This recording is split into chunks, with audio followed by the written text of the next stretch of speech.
Eu vou falar um pouquinho de funções de ativação em redes neurais. Aí pode surgir aquela dúvida, né? O que é uma função de ativação?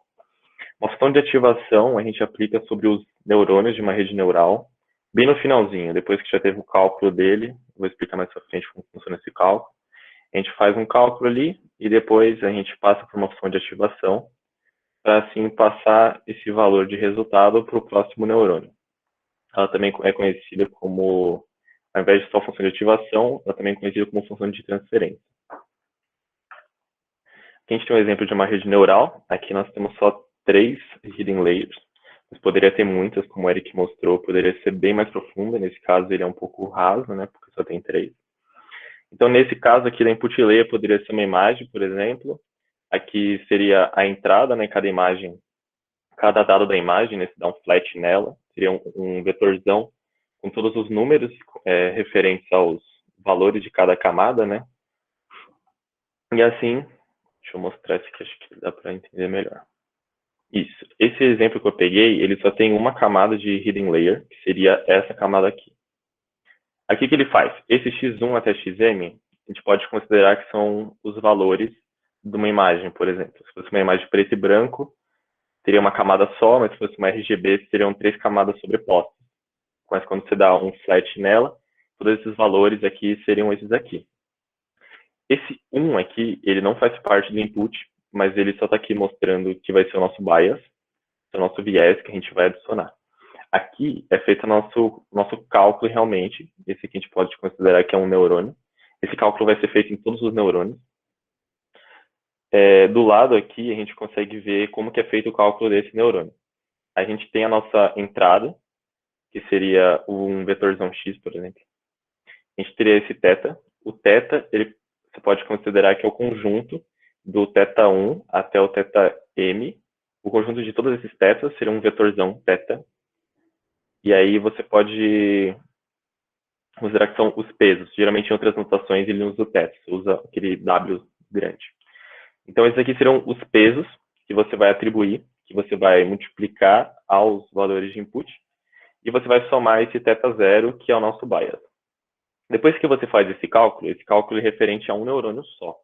Mas no caso, quando você volta aqui, cada neurônio desse teria esse cálculo e depois a função de ativação. Cálculo e a função de ativação. E aí o que acontece? Depois que você faz esse cálculo, você passa por uma função de ativação.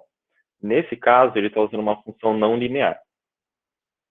Nesse caso, desse exemplo, a função sigmoide. Agora eu vou explicar um pouco melhor sobre cada uma dessas funções e por que muda de cada uma para outra.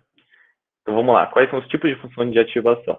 A gente pode dividir eles em 2 tipos. Tem a função linear, funções lineares de ativação, e as funções não lineares. Quando a gente trabalha com redes neurais, geralmente a gente quer, talvez, ou predizer alguma imagem, ou tentar fazer alguma label referente a encontrar objetos dentro de uma imagem, reconhecer padrões dentro de uma imagem. E o que acontece? Imagens, já foram feitos vários estudos, e elas funcionam muito bem para você predizê-las se você usa um comportamento não linear. Então, se você tem uma função de ativação linear, você terá um resultado muito ruim, um erro muito alto. Um exemplo de função linear é a própria função identidade. No caso, formaria essa reta aqui. Ao você entra e vai devolver ele mesmo. Mas o que acontece? A principal desvantagem dela, ela funciona, a gente pode falar de uma das únicas vantagens dela é que ela funciona bem se o seu problema tiver um comportamento linear. Você tem um conjunto de pontos que eles seguem mais ou menos uma reta. Se você usar essa função de ativação, você vai conseguir predizer bem. Mas se o seu problema ele é complexo, você não vai conseguir predizer usando uma função linear. E aí a gente mostra, principalmente, o que acontece. Deixa eu só voltar nesse slide. Quando a gente faz o cálculo... Aqui. Quando a gente faz esse cálculo, se essa função ela é linear, isso aqui vai permanecer a mesma coisa, certo? O θ0 mais essa soma da direita, você vai passar por uma função linear, no caso daquela função identidade, ele vai voltar a mesma coisa. Um dos problemas disso é o seguinte, digamos que ele tenha entrado nesse neurônio aqui de cima, dessa primeira hidden layer.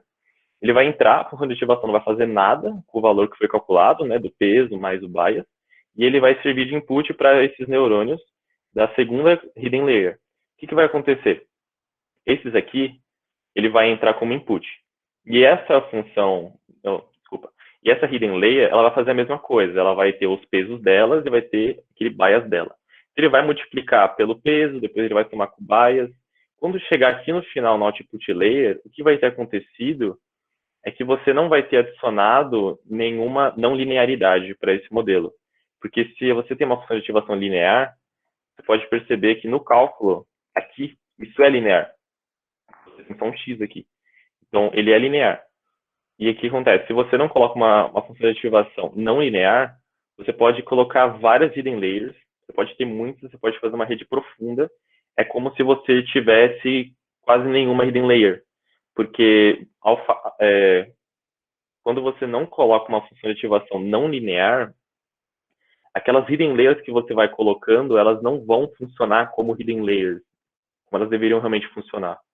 O Eric tinha mostrado que as hidden layers mais iniciais, elas seriam responsáveis por detalhes como linhas, como alguns padrões mais simples.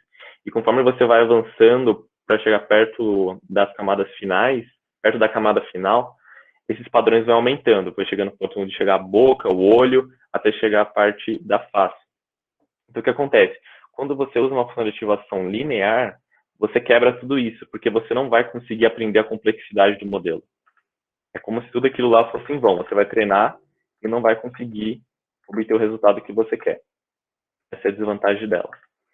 Vou falar um pouco agora das funções não lineares, que são as funções mais utilizadas nos modelos de Deep Learning, porque realmente elas conseguem aprender essa complexidade, que são as imagens, que são às vezes outros problemas bem complexos. Então aqui está falando que ela consegue fazer uma generalização muito ótima, no caso de problemas complexos, que as funções lineares não vão conseguir fazer. Então vamos lá, a gente vai começar primeiro falando da função sigmoide, ela pode chamar também de função de ativação logística. Ela tem essa carinha aqui, esse exp é elevado, né? Então é e Euler elevado a menos x. O conjunto de imagem dela é de 0 até 1, e ela tem essa cara aqui. Eu coloquei, no caso aqui, os colchetes abertos, porque, de fato, ele nunca toca o 0 e nunca toca o 1, né? Se fizer o limite, para x tendendo a menos infinito, você vai obter o 0. Mas ele sempre vai ter um valorzinho, nunca vai ser 0. Então ele tem essa cara. E ela consegue quebrar o conjunto de imagem, né, entre 1 e 0, e aqui o x pode ter o range que quiser, no caso, infinito. A principal vantagem dela, ela é muito útil se você usa ela na última camada, que é a camada de output. Por quê? Porque ela consegue ter esse range no eixo y aqui, entre 0 e 1. E geralmente probabilidades, eles têm esse range entre 0 e 1. Então você consegue utilizar isso para, por exemplo, você está dizendo se uma imagem tem um gato ou não nela. Você consegue usar essa função, porque ele vai deixar no range entre 0 e 1, e a partir desse valor você consegue dizer que a probabilidade de o gato estar naquela imagem ou não. O que acontece geralmente é o seguinte: se você passa por esse, depois de ter rodado, né, todas as camadas lá da sua rede profunda, você chega no final, você passa numa logistic regression, no caso dessa. O que acontece? Não, uma logistic activation function. E se ele der um valor acima de 0,5 no eixo y, você considera que ele foi predito como sim, existe um gato ali. Mas se for predito menos de 0,5, se o resultado dela for menor que 0,5, você considera que não. Essa é a principal vantagem dela. Qual é a principal desvantagem? A principal desvantagem é que para valores muito grandes de x ou muito pequenos de x, ela é muito devagar.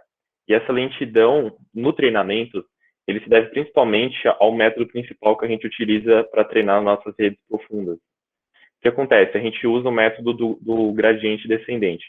Esse método, ele se favorece das derivadas para conseguir obter o erro mínimo, mesmo que local ali. Mas o que acontece? Conforme vai passando as camadas,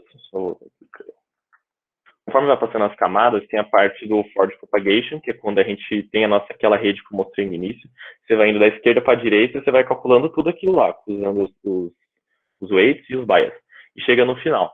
Aí depois tem a etapa do backward propagation, que é justamente você ir obtendo as derivadas, mas essas derivadas são relativas ao quê? Relativa à função loss, que é a nossa função de perda, função de erro. Essa função, geralmente, ela tem uma dimensão alta, porque vai depender da quantidade de parâmetros que você tem. Nesse caso, a gente tem muitos parâmetros, né, que são muitos weights, são muitos bias que a gente usa. Então, ela seria mais ou menos um hiperplano, digamos. Tem um hiperplano lá, e você vai tentar, de certa forma, obter qual que é o ponto mínimo dali, qual que é o erro, qual que é o menor erro que você vai conseguir obter ali. E o que acontece? Você usa o vetor gradiente. O vetor gradiente, em cada eixo, você vai calculando ele, que é uma derivada ali que você vai calculando, e aí no final você vai obter esse vetor que ele vai apontar para a direção onde o erro é mínimo. O que acontece? Você calcula essa derivada, e aí você vai atualizando os seus pesos de todas as camadas, baseada nessa derivada. Então você vai atualizando eles, somando ou subtraindo a derivada que você calculou referente a ele. Agora, qual que é o problema da sigmoide? Aqui, ó, perto da região de menos 2 a 2, você pode perceber que a inclinação dela aqui, o slope dela, ele é um slope alto, porque aqui, ó, por exemplo, ele é mais de 1. Mas o que acontece? Quando ele vai chegando a um valor muito alto ou um valor muito baixo, ele vai ficando aqui, ó, quase uma derivada, você pega uma derivada, por exemplo, nesse ponto aqui, uma derivada bem menor do que 1. Aí você vai chegando aqui bem no valor alto, ele vai se aproximando muito, muito de zero. Esse é o problema. Quando a derivada se aproxima muito de zero, já que a gente está usando esse método gradiente descendente e a gente atualiza os pesos baseado nas derivadas que a gente calcula, se estiver muito próximo de zero, a gente vai atualizar pouco. Então ele vai andar pouquinho, pouquinho em relação a chegar ao erro mínimo. E quando ele está aqui próximo, ele consegue avançar mais rapidamente, consegue treinar mais rápido e conseguir obter essa redução do erro mais rapidamente. Então essa é a principal desvantagem da função sigmoide. A segunda função que geralmente a gente comenta é a função tangente hiperbólica. Ela tem esse formato aqui, essa carinha. O conjunto de imagem dela é de menos 1 a 1, e ela tem essa cara. A principal diferença dela para a sigmoide é que a sigmoide ela quebra aqui, né, de 1 a 0, e essa aqui ela vai de 1 a menos 1. Uma coisa boa desse range maior no eixo Y é que aqui você pode perceber que se você pegar qualquer ponto aqui de menos 2 a 2, a derivada dela é bem mais alta do que se a gente pegasse da sigmoide. Então, por exemplo, se a gente está calculando os pesos e o bias, e quando entra na função de ativação, a gente tem um valor próximo a menos 2 ou a 2, a gente vai ter uma atualização desse peso muito maior, no sentido de ter uma redução de erro da função nossa. Mas tem o mesmo problema da sigmoide, que é o seguinte: quanto mais alto o valor de x, né, ou menor o valor de x, a atualização dela vai ficando mais lenta devido à derivada se aproximar de zero e vai atualizar os pesos com pouca atualização. Então, beleza, a principal vantagem dela, então, é aquilo que eu comentei, que nesse intervalo, já que o range do eixo y dela é maior, ela vai ter uma atualização, que a derivada dela vai ser maior, a atualização dela vai ser mais rápida, o erro vai diminuir mais fácil. A principal desvantagem é a mesma, e tem outro problema dela também. Você não pode usar ela na camada final, porque já que o range dela é 2, né, ou seja, de menos 1 a 1, você não consegue dizer que aquilo é uma função de probabilidade, porque as funções de probabilidade, elas vão de 0 a 1. Então, você não consegue utilizar. Agora chegou a nossa função ReLU, que é a função mais preferida do pessoal das Hidden Layers. E aí eu vou mostrar por quê. Ela tem essa cara aqui de máximo, de 0 e x. O conjunto de imagem dela vai de 0 a mais infinito. E ela tem essa cara. Aí que tá, você pode parar e dar uma olhada, e aí você pode pensar, espera, você já mostrou uma função linear antes, e essa função linear não conseguia aprender aquele comportamento complexo de um problema. Mas como que uma função ReLU, que é meio aqui, se você pegar de 0 adiante, ela é uma função linear. Você pega aqui de 0 a menos infinito, ela é uma função linear. Então, essa ReLU é uma junção de duas funções lineares. Aí você pode pensar como que uma função, que é uma junção de duas funções lineares, consegue ter uma performance tão boa comparado com a sigmoide e a tangente hiperbólica. Como que isso é possível? E aí vai chegar no fato, eu já vou explicar esse fator, eu vou falar da vantagem rapidamente. A principal vantagem dela é que de 0 a mais infinito, qualquer valor de x que entrar nela, a derivada no ponto calculado vai ser 1. E isso é bom porque se você tiver um valor muito alto de x, o valor dele é 1. Então você vai ter uma atualização do erro, uma atualização nos pesos, que é obtido pela derivada, né? Você vai atualizar os pesos para diminuir o erro, e essa atualização vai ser uma atualização alta, porque é um valor 1. Muito diferente da sigmoide e da tangente hiperbólica, que quando você tende a mais infinito, você tende a zero a derivada dela. Você vai ter uma atualização muito pequena. Nesse caso aqui, você tem uma atualização alta, que é sempre 1. O problema dela é que de 0 a menos infinito, qualquer valor de x que entrar aqui, que seja menor que, ou igual a zero, você vai zerar. E esse problema de zerar é o quê? Você vai matar o seu neurônio. E aí, a partir disso, você pode fazer várias iterações, várias epocas, que você não vai conseguir restaurar aquele neurônio. Você vai ter matado ele. Porque o valor dele vai ser zero. E aí não tem o que fazer, né? Não tem como você atualizar ele, porque ele zerou. A principal vantagem dela, em comparado com as outras duas funções, é isso, da derivada dela de zero a mais infinito. É sempre 1. A principal desvantagem, então, é isso, que ela não consegue mapear bem valores negativos. E isso é ruim, em parte. Vai depender muito da inicialização dos pesos que você fizer. Se você fizer uma inicialização ruim, que dá muitos valores negativos, você vai acabar acabando com todos os neurônios. Mas se você fizer uma atualização boa, uma atualização talvez randômica ou uma outra tipo de atualização, você vai conseguir matar alguns neurônios só, mas isso não vai atrapalhar em nada o seu modelo, ele vai conseguir treinar muito bem. Agora vamos lá, por que a função ReLU funciona? Eu peguei esse exemplo aqui, eu criei uma função chamada g de x, e eu vou juntar várias ReLUs, eu vou somando ela. ReLU de x, ReLU de x menos 2, ReLU de x menos 4, ReLU de x menos 6. E eu vou mostrar como que cada uma delas vai impactar. Esse que eu mostrei do g de x, ele tem essa cara. E aí o que acontece? Por exemplo, vamos considerar só aquela primeira parte, que é esse pedacinho aqui, ReLU de x. ReLU de x, ele vai zerar tudo aqui, né, de menos infinito até zero. E aí depois de 0 a mais infinito, ele vai acompanhando essa linha aqui, ó. Por enquanto, vamos olhar só de 0 a 2. Então ele vai ter essa carinha aqui, linear. Essa retinha, né, x igual a y. Mas aí o que acontece? Eu coloquei uma soma de x menos 2 aqui do lado, ReLU de x menos 2. Uma coisa boa, o que acontece? A ReLU, ela tem aquele poder que tudo que é negativo, ele zera. Então, aqui o que acontece? Para todo valor menor que 2, ele vai ser negativo, porque é x menos 2. Então, você pega o 1 aqui, vai dar negativo. Então, o que acontece? De 2 aqui do x para menos infinito, é como se não tivesse nenhum efeito dessa segunda parte. A mesma coisa acontece com essa ReLU de x menos 4, ou seja, para todos os valores menor que 4 de x, todo valor de x que é menor que 4, ele é zero, então ele não vai interferir em nada nessa nem nessa. E a ReLU de x é a mesma coisa. Mas o que acontece? A ReLU de x, que é a primeira, ela vai ter esse efeito aqui, né? Que ela vai subir linear. Mas o que acontece? A gente fez a outra que a gente está somando, que é a ReLU de x menos 2. Então ela não interfere na ReLU do outro, daqui do x igual a 2 para trás, mas ela vai interferir daqui para frente. Então ela vai ter essa cara. Mas o que acontece? Aqui, ó, é como se o slope dela fosse 1, mas aqui o slope dela está sendo 2. Por quê? Porque você vai ter duas, né? Você vai ter aquela ReLU de x que já estava atrás e você somou com uma ReLU de x menos 2 que agora está somando. E isso é legal porque você pode perceber que quando você cria uma função que é uma soma de ReLUs, que é justamente o que uma rede neural faz, ou seja, numa determinada hidden layer, você está somando várias ReLUs ali, o que acontece? Quando você soma várias ReLUs, você consegue ter um comportamento não linear. E isso é legal por quê?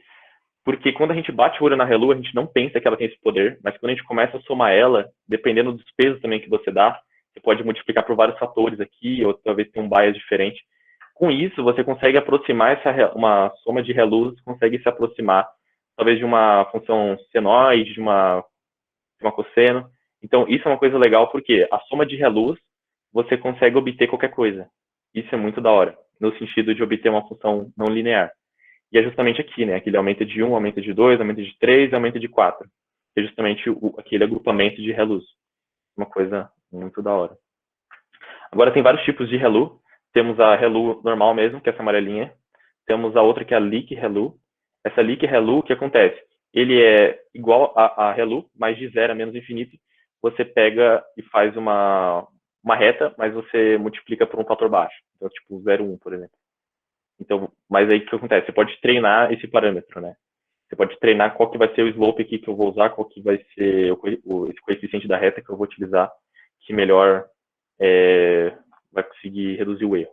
E tem a outra que é a ELU, que ela é do 0 a mais infinito, ela segue o mesmo comportamento linear, mas de 0 a menos infinito, ela tem uma cara de sigmoide. Que é o mesmo problema, né? Se tiver valores muito negativos, valores muito pequenos, você vai ter uma taxa de aprendizado pequena aqui por causa da derivada, que vai ser baixa, próximo zero.